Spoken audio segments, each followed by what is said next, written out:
Dapatkan hadiah wang tunai terkumpul RM10,000 Malaysia sepanjang siaran langsung bersama kami mengikut terma dan syarat. Kita jumpa nanti.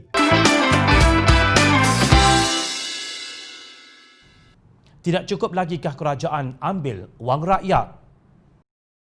Ketika Pengarah Strategi Amanah Datuk Seri Dr. Zulkifli Ahmad berpencak silat di Parlimen kerana memperjuangkan kebajikan kumpulan B40, Menteri Alam Sekitar dan Sumber Air Datuk Seri Tuan Ibrahim Tuan Man sedang merangka strategi bagaimana cara untuk mengambil wang mereka. Pelik tapi benar. Zulkifli menegaskan belanjawan 2021 gagal mengambil kesempatan untuk memperkasakan sistem kesihatan negara. Namun peruntukan yang dibantah oleh pemimpin pembangkang itu tetap diluluskan. Ia bajet yang tidak mencerminkan kesedaran dan keinsafan seperti kata Zulkifli. Akhirnya Kementerian Kesihatan kekal sebagai underfunded, understaffed dan overwork, khasnya di Jabatan Kecemasan. Maknanya kementerian tersebut tidak cukup wang, tidak cukup staf dan terlebih kerja. Menurut beliau, tidak ada peningkatan bagi perbelanjaan untuk program khusus sebanyak RM2.89 bilion bersekali dengan RM1.4 bilion untuk bekalan perubatan dan konsesi penswastaan makmal dan stor. Cadangan badan-badan seperti Malaysian Health Coalition, Academy of Medicine Malaysia AMM dan Malaysian Medical Association MMA hanya dibaku sampahkan. Lebih teruk lagi, Menteri Kesihatan Datuk Seri Dr. Adham Baba tidak hadir di Parlimen untuk menjawab soalan ahli Parlimen pembangkang.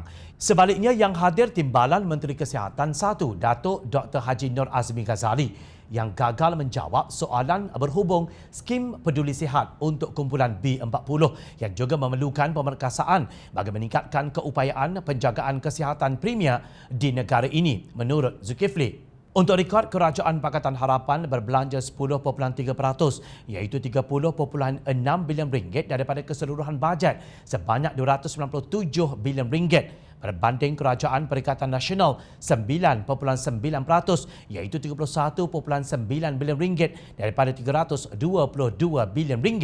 Zulkifli berkata bajet ini mengecewakan, khasnya dalam pandemik COVID-19. Malah kata Zulkifli, kerajaan mengabaikan pembangunan sistem rekod perubatan elektronik kerana tidak ada diperuntukkan langsung untuknya. Maka tertinggal lagilah kita oleh Vietnam walaupun negara berkenaan pernah berhadapan dengan perang dengan kuasa besar Amerika Syarikat selama 19 tahun. Nampaknya Kementerian Kesihatan memang tak cukup wang. Mungkin Menteri Kesihatan patut belajar daripada Tuan Ibrahim Tuan Man bagaimana hendak mendapatkan wang tambahan. Beliau dilaporkan meminta rakyat memberi sumbangan sekurang-kurangnya RM10 sebulan bagi menjayakan projek tabung wakaf air nasional atau wakaf air. Timbalan Presiden PAS itu menganggarkan sebanyak RM16 juta sebulan. Dana wakaf itu akan terkumpul jika 1.6 juta penjawat awam membuat potongan gaji secara tetap setiap bulan sebanyak RM10. Dalam masa setahun, RM192 juta dana wakaf dapat dikumpulkan dan dalam masa 5 tahun jumlah kumulatif dana wakaf akan mencapai RM960 juta, katanya lapor Malaysia Deadline.